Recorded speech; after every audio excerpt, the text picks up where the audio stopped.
estamos recebendo hoje na Rádio UNAERP a advogada e coordenadora da Comissão de Diversidade Sexual da OAB de Ribeirão Preto, Letícia Duarte Hernandes. Eu gostaria de parabenizar a iniciativa de vocês. E para isso eu trago aqui o ex-jogador, ex-atacante Paulo César Camassuti, jogou no Corinthians, no São Paulo e também em outras equipes fora do Brasil. O prazer é todo meu pelo convite. A Líria Machado é a estudante de cinema em Portugal e a Milena é a produtora audiovisual. Eu sou a Milena Maganin, sou formada em jornalismo também pela UNAERP. Rádio UNAERP. Experimente.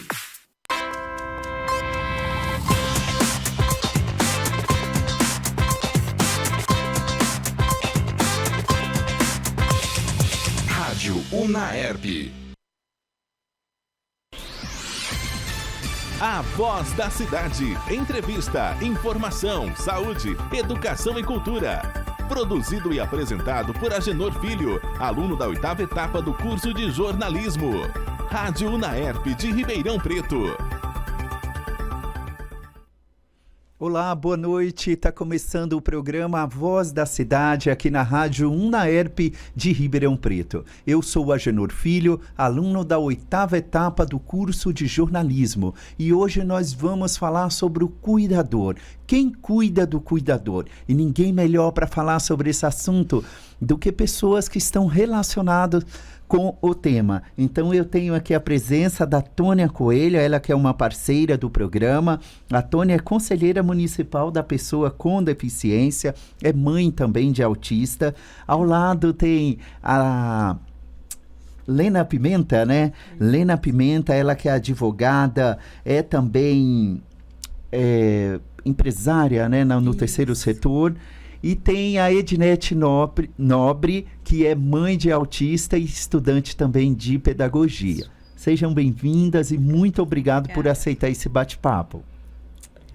Obrigada, Genor. Prazer é nosso. Muito obrigada mais uma vez por estar nos recebendo aqui, escutando, né, essa causa que é tão importante das pessoas com deficiência. E vamos então entrar nesse assunto. É uma pergunta que não quer calar. Assim que eu divulguei o post, todo mundo ficou perguntando: e quem é que cuida mesmo do cuidador? E aí a Tônia, né, que é lá do conselho, vai explicar para a gente. Tônia, quem cuida do cuidador? Então, né, vamos definir primeiro quem que é o cuidador, né? Sim. Nós três somos cuidadoras, né? A partir do momento que você tem uma pessoa com deficiência na família, principalmente as mães, né? Elas se tornam imediatamente cuidadoras dessa pessoa. A responsabilidade vem, né? Na maioria dos casos, existem casos que são os pais também, mas na maioria dos casos vem pra gente, né? E aí, quando a gente assume esse papel, a gente faz escolhas. Tá? E isso se torna, assim, uma terceira jornada, né, Lena? Terceira jornada de trabalho. Por quê? Porque a sociedade ainda está começando a conhecer a inclusão. Então, nós não só cuidamos em casa, como nós cuidamos na escola, nós cuidamos nas clínicas, nós temos esse papel de levar para a terapia, de levar para a escola, de orientar os terapeutas, ajudar eles a orientar a escola, né? Então, é uma situação em que a gente passa a maior parte do tempo, se não o tempo integral, cuidando dessa pessoa. E quem cuida da gente, em que tempo e como a gente se cuida? É essa questão que eu deixo, né? Porque não é fácil e precisa, sim. A gente precisa de respaldo, a gente precisa de apoio psicológico, a gente precisa de apoio da família, a gente precisa de apoio da sociedade, senão fica impossível, né? Aí vem o estresse, vem a ansiedade, vem a depressão, vem a questão do suicídio, vem todas essas questões. E como que surgiu, Tônia, essa ideia de falar de um assunto tão importante, de uma pessoa tão importante que é o cuidador? Então, eu passei muitas coisas, né? E eu estava sozinha, né? A Lena deve ter acontecido a mesma coisa, a Ednete deve ter acontecido a mesma coisa. A partir desse momento que a gente viu o que acontecia com a gente começou a olhar para o outro também, a questão da empatia. E começou a perceber que não era uma questão só minha, dela ou da Ednete, é de todos nós. É da sociedade como um todo. Porque a partir do momento que você inutiliza aquela mãe, que ela fica com depressão, que ela fica doente, que ela tem algum problema, porque somatiza também no físico, ou que ela fica com algum problema psicológico, ou até chega, né, infelizmente, ao suicídio, a sociedade vai passar a ter que lidar com essa pessoa que ficou, ou acudir essa mãe que está doente. Então fica um peso maior, tanto na questão governamental quanto na questão da família, da sociedade. Então seria muito mais fácil se a gente tivesse um alicerce, uma sociedade mais empática, que olhasse para nós, do que a gente ter que chegar a um nível de estar num estresse tão grande, de aí ter que fazer, né, aquela questão de deixar a água passar por debaixo da ponte e depois querer acudir, porque aí fica mais complicado. A verdade nesse aspecto é que a gente percebeu entre nós mães, né, temos uma rede de apoio entre nós. E aí veio o WhatsApp. Você também é mãe? Sim, eu também sou mãe. E então, a gente conseguiu, dentro do WhatsApp, criar redes de apoio. Então, por exemplo, hoje eu participo de grupos internacionais, grupos de Ribeirão, grupos estaduais. E a gente troca muita informação, até no sentido de trazer facilidades para a nossa vida, né? Como a Tônia relatou, a gente tem que cuidar e dar informação para o terapeuta, receber feedback. A gente tem reunião na escola, recebe feedback da escola, fora toda a pressão social, os julgamentos sociais, e aí a gente tem que informar a sociedade, informar os vizinhos, né? Olha, não tá se jogando no chão porque é birrento, porque é mal educado, até mesmo situações que eu passei, por exemplo, em aviões, olha, não tá chutando a cadeira da frente porque é mal educado. Então, a gente começou, eu e a Tônia, por exemplo, nós somos conselheiras municipais da Onda Autismo, né, que é uma entidade nacional que cuida, né, dessa questão da inclusão, da informação, porque a gente percebeu que a informação é uma forma de cuidar do cuidador, né? Quando a mãe se apodera no sentido de eu tenho direitos, o meu filho tem direito, eu alivio, né, o estresse, eu alivio a sobrecarga. E quando eu aviso para a família, né, para o avô, para o tio, para o vizinho da criança, que a situação é essa e que a mãe também precisa de cuidado, as pessoas passam a ter um olhar diferente. Então, a gente descobriu essa ferramenta, né, de um apoiando o outro, mas a gente, acima de tudo, levando a informação, a gente conseguiu achar aí um meio, né, de favorecer esse cuidado com o cuidador, dar visibilidade, né? Perfeito. Eu volto daqui a pouquinho com você para a gente falar sobre esses direitos. Ô, Tônia, e quando vocês pensaram nesse tema do cuidador, vocês criaram um grupo? Existe um grupo hoje que luta e que instiga essa pergunta, quem cuida do cuidador? Sim, na verdade são vários grupos, né, que eles estão surgindo. Como a Lena falou, tem grupos de WhatsApp, a gente tem desde grupos locais até grupos internacionais que a gente vai entrando, que a gente vai fazendo parte, né. Existem terapeutas, um é o Adilson Souza, né, que é um parceiro que ele atende, né, no mundo inteiro as mães, as famílias. Ele já teve em Sertãozinho, inclusive fazendo palestras, é uma pessoa querida. Existem pessoas aqui em Ribeirão, existe Pontal Ana Paula Nozzi, que eu também quero trazer aqui, que a nossa ideia começou lá, na pandemia, ouvindo essas mães pelo WhatsApp, usando esse grupo, né, o grupo Mães Guerreiras, ouvindo essas mães, que é da Ana Paula, ouvindo essas mães, as necessidades dela dentro da pandemia, porque dentro da pandemia a gente ficou isolado, a gente teve depressão, a gente teve ansiedade, e sempre tendo um respaldo de um psicólogo, de uma pessoa, de um terapeuta da área para nos ajudar, para nos dar auxílio. É muito importante, gente, frisar isso, né, Lena? Nós precisamos ter o psicólogo, né, ou psiquiatra nessa área, apoiando a gente, estando com a gente para dar esse suporte. A gente é mãe, a gente dá suporte como mãe, mas a gente também tem o profissional da área. O maior problema pega também na questão de custos. Então, hoje você tem crianças que requer uma equipe multidisciplinar, que tem um alto custo de tratamento, muitas vezes não custeada por plano de saúde, o SUS também com uma cobertura bem baixa. A Ednete pode até falar um pouco, que o menino dela tá na AMA aqui em Ribeirão, né? Então, acaba não sobrando recursos para a família custear um tratamento e um apoio psicológico, psiquiátrico para a mãe cuidadora, né? Então, a importância dos voluntários é assim, enorme, porque realmente não sobra recursos, quase não sobra nem tempo para a gente buscar essa ajuda, né?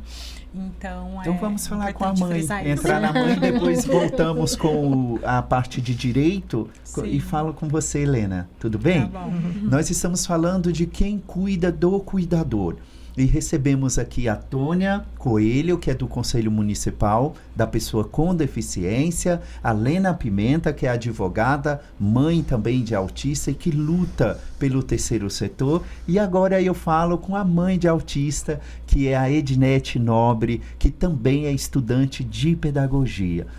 Ednete, como foi quando você recebeu o diagnóstico do seu filho e deparou com tudo isso, com todas essas preocupações que existe de quem vai cuidar, né? Porque geralmente a mãe abraça tudo, mas precisa de quem cuida de vocês. Isso.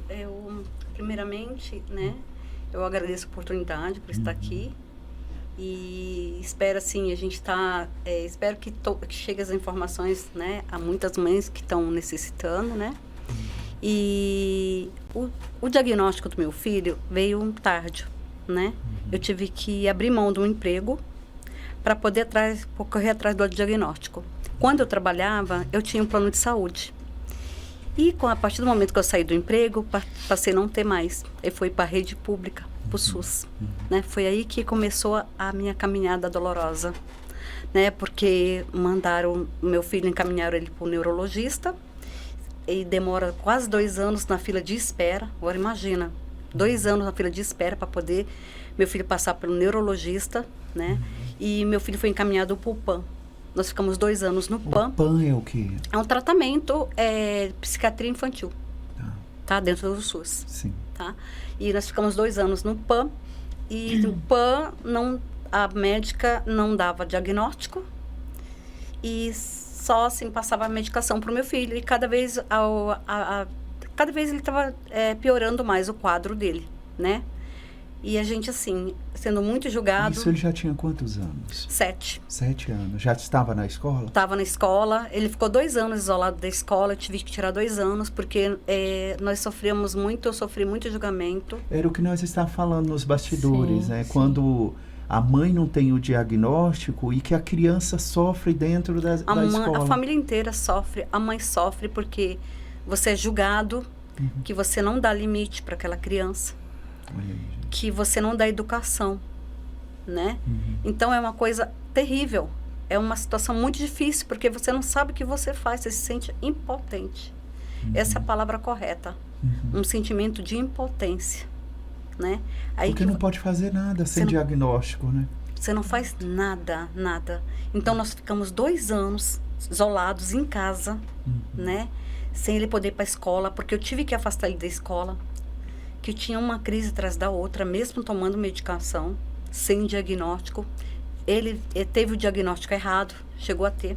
Eu cheguei a pagar consulta particular. Por falta de profissionais, né? Dentro de Ribeirão Preto, são poucos profissionais. Até hoje eu acho que tem muito pouco. Na área médica. Nossa, a cidade é tão desenvolvida, né? Tem muito pouco profissionais nessa área.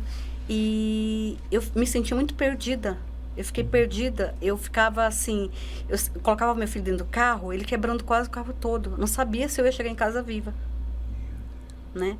Uma situação muito desgastante. Agora, imagina a cabeça de uma mãe, assim, da família, né? Família. Que você falou que todo mundo sofre. E nós ficamos 2 anos no SUS. Foi aí, nesse meio tempo, que eu fui no Ministério Público. E dentro do Ministério Público, me informaram que existe o NADEF, que é o Núcleo de Atendimento ao Deficiente. E é gratuito. Lá se tem uma equipe multidisciplinar que vai avaliar seu filho, né? E eu não sabia, não tinha essas informações. E como é doloroso a gente Rede não Municipal de Saúde, né? E como é doloroso a gente não ter informação, né? E é como se estivesse cego, né? Cego, né? Você só fica ali, você não sabe para onde você vai. Aí me falaram do NADEF, foi nesse meio tempo, meu filho foi encaminhado para o NADEF, nós passamos por toda a equipe multidisciplinar do NADEF, foi avaliado e diagnosticado com autismo, já iniciado dando as intervenções das terapias, mas já era com 7 anos, já estava passando por um desgaste muito grande, né? E hoje, como que ele está? Hoje ele está bem, né? Eu trato ainda depressão, eu tive uma depressão grave, né?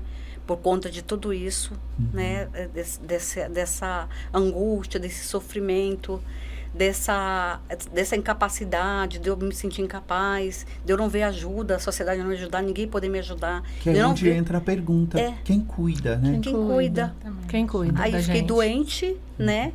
Foi nesse momento, assim, que quando ele passou pelo NADEF, a gente conseguiu fazer um plano de saúde, fazendo vaquinha na família. Aí que nós conseguimos, através do grupo, eu entrei no grupo de WhatsApp das mães.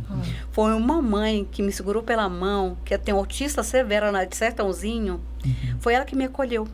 Olha, então, qual o nome dela? Nádia Ribeiro. Parabéns, Nádia, pela atitude, né? Vale, né, ressaltar. Foi, ela deu assim, teve todo esse cuidado comigo, me ligava perguntando como era que eu estava, sabe? Eu perguntava assim, gente, mas ela tem um filho pior que o meu. O filho dela usa fralda, o meu não usa. Como é que ela se dispõe para me ajudar? Eu ficava questionando isso, né? E eu agradeço muito. Isso te fortaleceu. Me fortaleceu. Tá no grupo, esse acolhimento que as mães me deram, né? Me fortaleceu, me direcionando, indicando uma médica que atendia no plano de saúde que eu estava fazendo. Isso tudo foi me direcionando. Então, isso me ajudou, assim, abriu a minha mente, me ajudou a me erguer. Né? Mas o que eu achei bem interessante, eu acho que vocês três são exemplos aqui, é quando a mãe, a família, ela sai dessa cegueira que você falou, primeiramente aceitando a deficiência e depois buscando informações. Hoje aqui eu tenho, por exemplo, você tinha me falado que antes você só passou a ser a conselheira, a lutar por essa causa quando você teve a sua filha, né? Exato. No caso, você como advogada e mãe de autista também. Provavelmente está na luta, e ela hoje como pedagoga, estudante de pedagogia, provavelmente vai desenvolver um excelente trabalho com os alunos ou em qualquer ambiente educacional que você estiver. Parabéns pela sua atitude. Eu falei com a Ednete Nobre, ela é mãe de autista e também estudante de pedagogia. Nós estamos discutindo aqui quem cuida do cuidador, que aí vai de vários... Tem o cuidador escolar, tem o próprio idoso entra, né? Sim. Acho que o idoso hoje é um dos que mais entra nessa questão dos cuidados, que necessitam dos cuidados. Exato. Eu tenho em casa as duas coisas. Eu tenho a minha mãe, que hoje está com quase 90 anos, e eu cuido dela, e a gente precisa também dessa rede. Eu acho que hoje eu lido com mais facilidade com essas questões por conta da Maria Cecília, né? Foi ela que me deu esse caminho de empatia, de olhar para o outro. E tenho a Maria Cecília também. E o que a Ednete e a Helena estão descrevendo é muito verdade. A gente tem um estresse de uma guerra todos os dias. Ainda mais quando a gente está nessa questão de não estar sabendo para onde ir, da questão da cegueira. É muito estressante. E quando não aceita, né? Porque tem a resistência. Nós estávamos falando aqui também, Ednete, antes de você chegar, da resistência da família em não aceitar o filho como deficiente, né? Primeiramente, quando aceita, fica mais fácil, né? Nós temos casos aí, vários exemplos de pais que não aceitam de jeito nenhum. Então essa criança, igual você falou que o seu filho ficou sofrendo na escola, tem muitos casos de filhos até com idades maiores que até hoje a escola não tem um diagnóstico. Eu falo isso porque eu sou educador também, e eu sei de várias colegas na profissão que falam que os pais não aceitam, não levam diagnóstico, a escola bate firme que não está... não vou falar a palavra normal porque todos... Desenvolvimento o típico, desenvolvimento, né? sabe? mas o pai não aceita e não leva diagnóstico. E aí aquela criança, ela não tem o que a sua criança teve depois que você buscou lá o diagnóstico. O diagnóstico. No meu caso, o diagnóstico foi um alívio. Me trouxe um alívio. Porque eu já sabia, né? Eu já estava pesquisando, já tinha estudado. Eu já sabia que meu filho era autista, né? E eu já sabia, eu só queria um diagnóstico mesmo. Então, eu não tive tempo de pensar num luto, né? Ficar em luto. Eu já fui para a guerra mesmo. Vou partir para solucionar, para ajudar. E essa questão que você falou, realmente nas escolas tem... Eu vejo assim, como eu participei um pouco dentro da sala de aula, né? Eu fiquei com meu filho esse ano, a metade do ano, com ele dentro, eu fiquei na sala de aula. Então, a gente acompanha. E você, quando já tem um pouquinho de experiência, tem um pouco de experiência, mais um pouco, você já olha uma criança, você já começa a estudar aquela criança. É uma coisa incrível, né? Você começa a estudar, você começa a analisar aquela criança e você percebe, às vezes, uma coisa diferente. E essa questão do professor perceber e levar para a família, tem muitas famílias que não aceitam. E a criança fica lá, sem atendimento nenhum, sem intervenção nenhuma, né? Aí fica uma criança atrasada, né? E uma coisa importante de pontuar aqui, gente, aceita, tá? É mais fácil. Às vezes a pessoa fica empurrando, não, eu não quero ver, eu não quero aceitar. Tem o luto, a gente passou pelo luto, a gente sabe que tem. Mas é muito melhor, quanto mais cedo a gente arregaçar as mangas, ir atrás dos profissionais, ir atrás da rede de apoio, do que a gente ficar sozinho ali, a gente fica se afogando, a gente fica se debatendo e o autismo não vai sumir. A paralisia cerebral não vai sumir.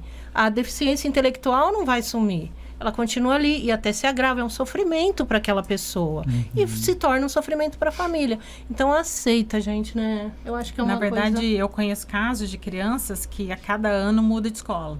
Porque ela é uma criança com um comportamento atípico, que a mãe não aceita e não busca o diagnóstico. E mesmo com indícios, ela não acredita. A gente brinca que é a pessoa que está sendo traída que não quer ver, né? Todo mundo fala, eu vi, não, mas não é. Então, quem paga é a criança, né? Porque ela vai sofrer bullying, ela vai ser julgada e toda hora tem que mudar de escola e suspenso, porque quando você tem um diagnóstico, a escola acolhe, né? Você tem o psicólogo, o psicopedagogo da escola que vai acolher, que vai direcionar, então tudo muda. Então, o principal problema do não aceitar é o peso que isso vai trazer no atraso de desenvolvimento da criança, mas no próprio julgamento e bullying que as pessoas vão fazer no entorno por não saber que ele tem uma deficiência. Eu costumo lidar com essa situação porque eu acabei virando ativista também no sentido de acolher, né, as mães que cuidam. Eu costumo falar assim, evitar nomes, né? Eu evito nomes. Falo, olha, mas não vamos falar em nomes. Ele tá com um atraso no processo de alfabetização na escola? Tá. Vamos procurar ajuda para isso? Ele tá com um atraso de fala, porque já era para ele estar falando tantas palavras. Vamos procurar ajuda para isso? Porque às vezes você dá um nome, entre aspas, você já assusta. Né? É um rótulo.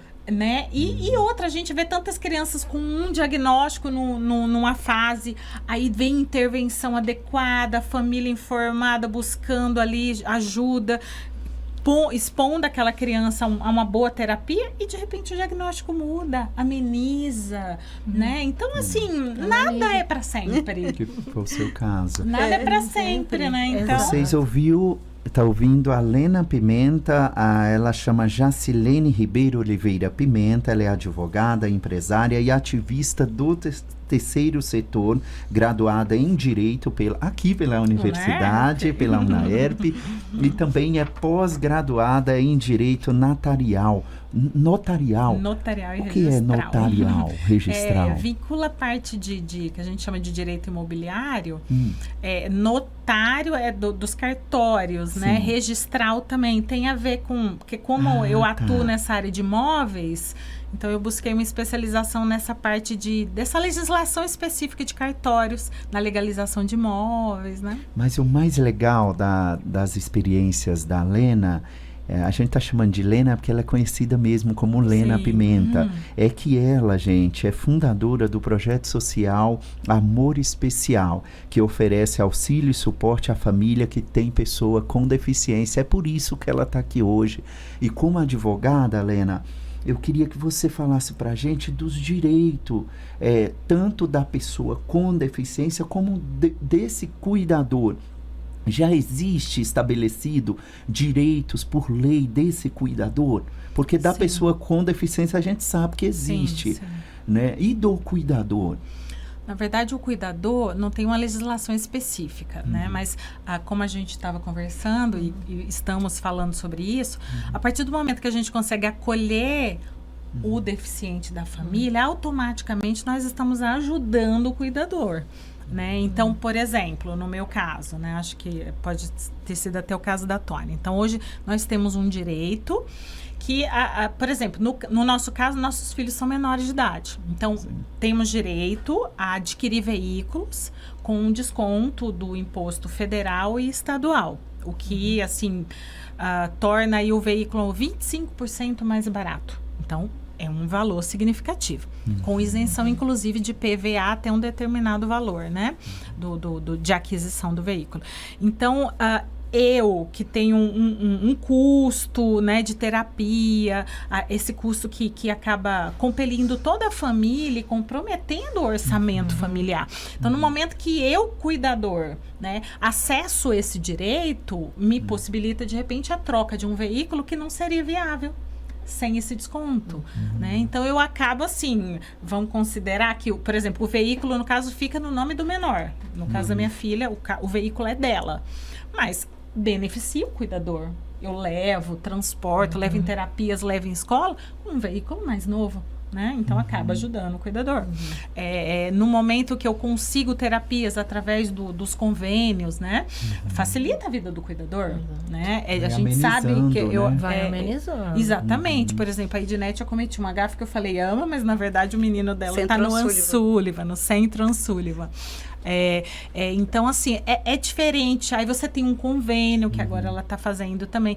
Abre outras portas. Possibilita outros tipos de terapia em horários mais flexíveis para o cuidador, né? É diferente, por exemplo, você está numa rede assistida gratuitamente, que você tem que submeter aqueles horários. E aí o cuidador tem que sair do trabalho. A cuidadora, que é o caso dela, eu, por exemplo, emprego, exatamente, né? Eu, por exemplo, tive que me reinventar, eu tive que mudar completamente a minha profissão, né? Então, isso é muito comum. Ou você larga, ou você readapta, se reinventa profissionalmente, exatamente por conta dessa questão de horários. Então, esses direitos para o deficiente, no caso do autista, ele é considerado deficiente para todos os direitos. Né? Embora ele não seja um deficiente propriamente dito, assim, ao pé da letra. Mas no Brasil foi igualada em direitos, né? Então, quando você traz esses direitos para a família, você acaba beneficiando o cuidador. Eu, por exemplo, utilizo muito o direito do desconto de passagens aéreas. Então, o desconto é 80%. Acho que a Ednete até já utilizou desse benefício, que eu informei para ela na época. O desconto, na verdade, é do cuidador.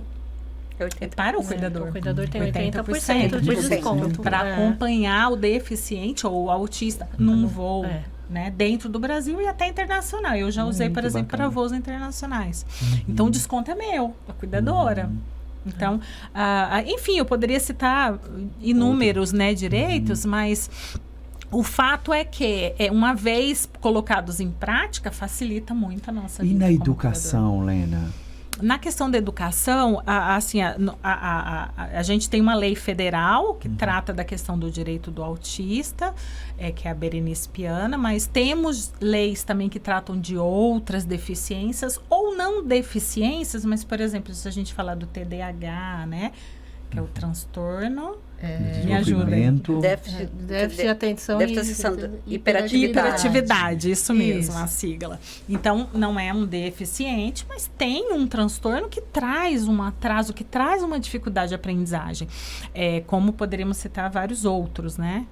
Mas, assim, essa criança que é inquieta, que não tem uma atenção adequada em sala de aula, ela tende a ter um atraso no aprendizado em relação à turma. Aí você tem uma turma grande, o professor não consegue dar uma atenção individualizada, e aí vai aumentando esse déficit. Então, em relação à escola, o que nós temos hoje, vou falar especificamente da Berenice Piana, ela traz, por exemplo, essa lei federal, a necessidade dessa criança ter um professor de apoio.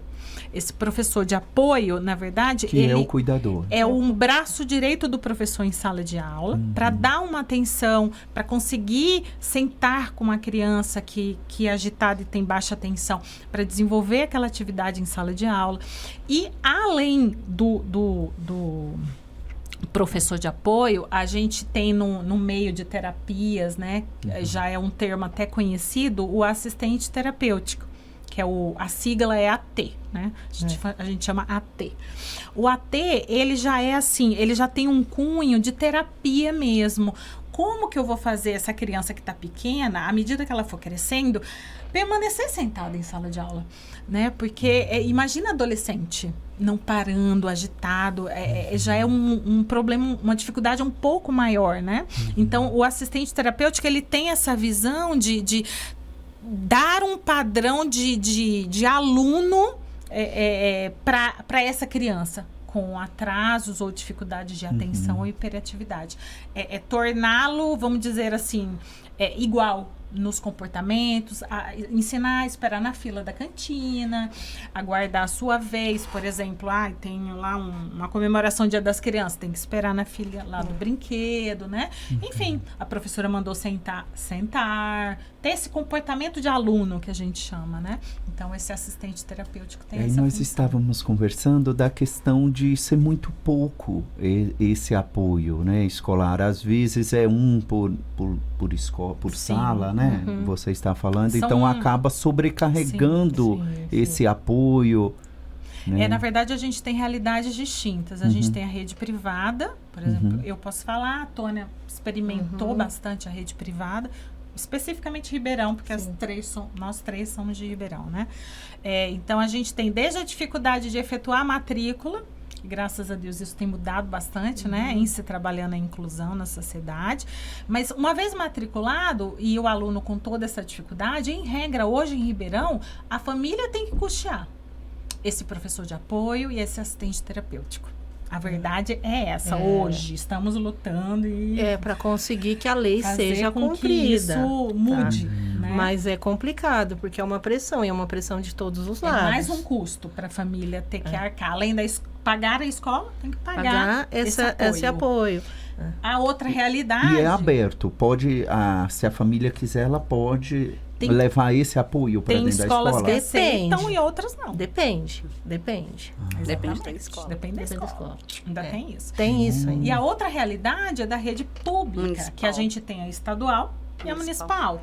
Meu filho Ela pode falar bastante da municipal. Tenho bastante experiência com a rede municipal. Passa a palavra para a Janete. Então, esse ano foi um ano ímpar. Assim, eu falo porque foi o primeiro ano que meu filho sentou numa sala de aula. Depois de todo aquele sofrimento que você falou. Isso, do ele não. Isso. Eu primeiro, assim, eu sei que muitas mães, elas têm muitas famílias, elas têm digamos, eu vou colocar meu filho na escola especial, poxa, mas meu filho já tem pessoas mais atrasadas que ele. Eu não tenho essa visão com relação à escola especial. A escola especial fez muito bem para o meu filho, tá? Primeiro foi a escola que ele aceitou. Que ele se sentiu acolhido. Uma escola que ninguém julgou, que acolheu não só ele, me acolheu também, né? Hoje, muita coisa que mudou dentro de mim foi por causa dessa escola especial. Porque eles me deram todo o suporte psicológico na escola. Eu tive terapia ocupacional, em grupo, né? E o meu filho também, ele teve uma facilidade maior de interagir com as mesmas crianças que não tinham dificuldade em comunicação, ele conseguia entender essas crianças. Ele se sentiu bem, porque já tinha um trauma muito grande com relação à escola. Ele tinha esse trauma. Sim. Então foi um lugar que ele se sentiu acolhido. Aí eu imagino que ele pensou, nossa, tem muita gente igual a mim. Então eu me identifiquei. Se fortaleceu, não, né? Eu falo para as mães, não tenha preconceito, não pensa que seu filho vai ficar atrasado. Não é isso. Seu filho não vai ficar atrasado, ele não vai na escola especial. Meu filho vai na escola especial. Ele iniciou fazendo uma adaptação na escola especial porque eu não conseguia levar ele na municipal. Não conseguia entrar na sala de aula por causa do sensorial, da questão do barulho, né? Sim. E dele não aceitar as crianças típicas, né? Então, esse ano foi o primeiro ano, por quê? Foi todo assim, um trabalho maravilhoso que a escola municipal fez, né? Com meu filho, através da professora, da sala de aula, uma profissional que fez toda a diferença na vida dele, na nossa vida, né? E uma professora de IAE também, que fez toda a diferença na questão de... Nós unimos forças. Uniu a família, uniu a escola. O que faz uma professora EAE? AE, de AEE, é aquela professora que ela prepara o material adaptado para a criança, né? Que instrui outros demais, as pessoas que estão... É um professor de educação especial. É um professor de educação especial. A especialização dele é essa. Isso, é o atendente especial educação especial. Atendente de educação especial. Atendente de educação especial. Essa parte que eu quero, esse setor que eu quero me especializar. De AE. Porque eu vejo que tem muita falta disso. Precisando muito nas escolas, né? Quando você está dentro de uma escola, você vê o que está precisando demais. Gente, aí o que aconteceu? A professora preparou todos os coleguinhas da turma do meu filho, né? E fez todo um preparo para a entrada dele. A professora chama Luciana Fontanese. Agradeço muito essa professora, uma profissional que fez toda a diferença. Vejo assim que tem pessoas que realmente quando querem fazer, faz.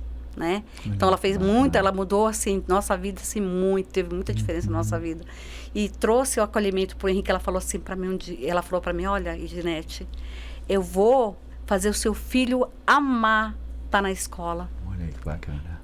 E o meu filho ama ir para a escola. Hoje meu filho ama ir para a escola. Hoje ele já foi incluído. Né? Foi essas duas pessoas que me deram apoio junto com a coordenação, porque uma inclusão é um todo, né? Um conjunto que tem que estar ali junto, falando a mesma língua, preparar todo mundo, porque é todo mundo que vai cuidar, desde da faxineira, desde da pessoa da merenda, todos vão ali e realmente a escola toda está preparada para lidar. E o que é mais gostoso de ouvir e ver você falando aqui é como você se fortaleceu com todos esses apoios, né? Você vem de uma luta muito grande, né? Da questão do filho. E aí hoje a gente vê uma pessoa bem empoderada no falar, bem mais... você fala com gosto mesmo, né? Com amor. E eu acho que é isso que todas as mães, toda a família... tem que primeiramente aceitar e lutar pelos direitos dos filhos, né? Exato. Gente, nós estamos falando aqui de quem cuida do cuidador. Esse é o tema de hoje. Muito feliz porque são 3 mulheres que elas têm filhos com deficiência e elas, através da prática, do dia a dia, da experiência do dia a dia, elas estão buscando especializar cada vez mais para poder estar nessa luta do direito dos filhos. E passando aqui para vocês, muito obrigado, gostei muito desse tema, gostei da presença de vocês aqui. Vamos para as nossas considerações finais. Sim. O que mais vocês querem falar, divulgar? Fique à vontade. Eu acho assim que em relação à inclusão da pessoa com deficiência, a gente não tem que colocar só o peso no cuidador, ou só o peso no governo, só o peso no professor. Eu acho que nós temos que ser pontes. Temos que olhar para a escola especial, porque ela é como disse a Ednete, um apoio para a escola, né, como um todo, receber essa criança, e nós temos que fazer pontes entre elas, nós temos que fazer pontes na sociedade, com os ativistas, com o governo. Eu acho que é a empatia e a conscientização que que vai trazer a inclusão de fato. De direito, ela já existe, mas ela precisa acontecer de fato. E o que a Ednete relatou é muito importante, tá? Então, sejamos pontes. E quem não aceita o diagnóstico, por favor, nós estamos aqui para dar apoio. Nós somos redes. Vocês são super bem-vindos. Vamos parar, olhar para essa criança, para essa pessoa e dar apoio para ela. Sejamos pontes deles também. Como que a família busca o apoio do Conselho com Deficiência aqui de Ribeirão Preto? Ou outros grupos que você tiver contato? Temos os grupos de WhatsApp, né? Depois até temos as nossas páginas, os nossos perfis no Facebook, no Instagram. A Lena Pimenta tem, a Ednete tem, eu tenho Tônia Coelho, tá? Busque a gente tem os nossos grupos e a gente vai dar respaldo, tanto para o cuidador da pessoa, o pai, a mãe, a família, quanto para os professores, para quem sentir necessidade de conhecer, de estar buscando, de estar participando com a gente. Tem a Onda Autismo, né? E o Conselho da Pessoa com Deficiência aqui em Ribeirão, tá bom? Fica onde o Conselho aqui? Na Visconde de Abaeté 232. No centro? É Sumaré, ali? Que bairro que é ali, gente? Agora eu não... É 232. Falhou. É próximo HD falhou. De qual bairro? Só para a pessoa ter uma localização. É próximo do centro, ali, um pouco mais para baixo, né? Você seguindo ali em frente, né? Pega São José ali do Shopping Santa Úrsula, vai lá para frente que você chega lá. Obrigado, tá Tônia. Bom? Isso mesmo, como a Tânia relatou, não só nós, mas como você relatou da Nádia, né? Em Sertãozinho... em todos os lugares, hoje é difícil a gente não encontrar alguém que forneça esse apoio, né? E lembrando só que é o apoio ao cuidador, é a orientação em termos de direito, em termos de convênio, como buscar terapia, o que fazer, a escola, qual a melhor escola, como tratar a inclusão. Hoje a gente tem pensado também no papel das igrejas, né? Sim. Temos recebido bastante convite para estar em igrejas falando sobre inclusão. Então, a importância da gente pensar que a inclusão é um todo, né? Não é só a escola, não adianta incluir só na escola se eu não incluo no meu condomínio, né? Se o meu filho não é convidado pelo nosso vizinho para uma festinha de aniversário. Então, a inclusão é um todo. Então, enquanto um todo, né, a gente pensa e a gente leva a informação para o todo da sociedade, acolhendo, entendendo as dificuldades, mas acima de tudo informando, né, como ajudar, porque às vezes eu pergunto, mas como eu ajudo? E aí a gente tem tentado levar essa informação, né? Ednete? Eu vejo assim também que precisa, assim, eu sei que a gente tem uns grupos do WhatsApp, mas é importante ter um canal dirigido para isso, sabe? Para esse atendimento. Para esse atendimento do cuidador, de cuidar de quem cuida. É necessário, né? Porque a gente tem vários grupos, às vezes fala vários assuntos, às vezes muitas informações ficam perdidas. Eu vejo que precisa ter um canal direcionado para os cuidadores. Quem sabe a partir desse bate-papo, né, da própria ideia do tema, surge aí um grupo e vocês aprofundam aos direitos do cuidador. Gente, obrigado mesmo. Eu que agradeço. Por estar aqui discutindo um tema tão importante. Obrigado, ouvinte, pelas sugestões de temas também. No próximo programa, nós vamos falar sobre a mulher empreendedora. Né? Vamos receber aqui também mulheres que empreendem a cada vez mais e são sucesso em suas carreiras. Já que nós estamos falando da pessoa com deficiência, eu gostaria de fazer uma chamadinha para uma mãe, a Luana Vitória. Ela está fazendo uma vaquinha online para ajudar a filha dela que está precisando de uma cadeira, aquelas cadeiras que corrigem a postura. Ela já tem a cadeira de roda, mas a filha dela não tem controle, nasceu com paralisia cerebral e ela chama Analice, a criança. Ela já está com 7 anos, se não for me engano, e ela não tem o controle. E essa cadeira, ela custa nova, R$20 mil. Mas ela conseguiu aqui no interior de São Paulo, essa Luana é de Minas, e veio buscar essa cadeira aqui no interior de São Paulo. A cadeira custa, né, R$6 mil em bom estado para uma mãe que está desprendendo. Né? Então nós estamos ajudando essa mãe, a Luana Vitória, para comprar essa cadeira para Analice, para essa criança. Então quem estiver ouvindo e puder compartilhar, tiver alguma dúvida, me procure. Eu tenho o contato da Luana e nós vamos ajudar. Ela já conseguiu a metade desse valor, R$3 mil, tá bom? Então é isso, mais uma vez, muito obrigado. Obrigado você, ouvinte, até o próximo programa.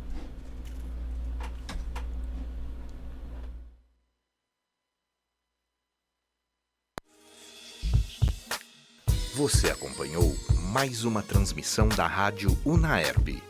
Audiovisual, Andrei Violante. Assistência, Neto Túbero e Jânio Warlen. Coordenação, Gil Santiago.